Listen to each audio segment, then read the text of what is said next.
يا بني آدم لا يفتننكم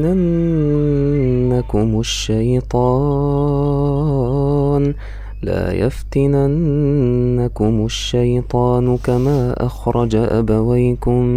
من الجنة ينزع عنهما لباسهما ليريهما سوآتهما إنه يراكم هو وقبيله من حيث لا ترونهم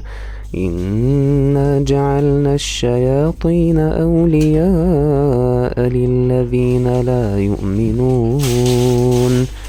وإذا فعلوا فاحشة قالوا وجدنا عليها آباءنا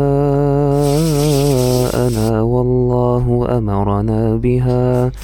قل إن الله لا يأمر بالفحشاء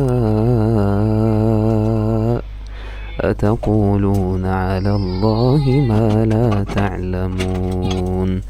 قل أمر ربي بالقسط وأقيموا وجوهكم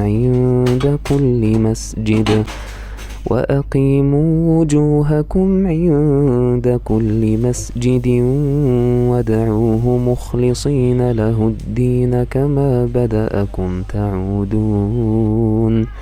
فريقا هدى وفريقا حق عليهم الضلالة إنهم اتخذوا الشياطين أولياء من دون الله ويحسبون أنهم مهتدون.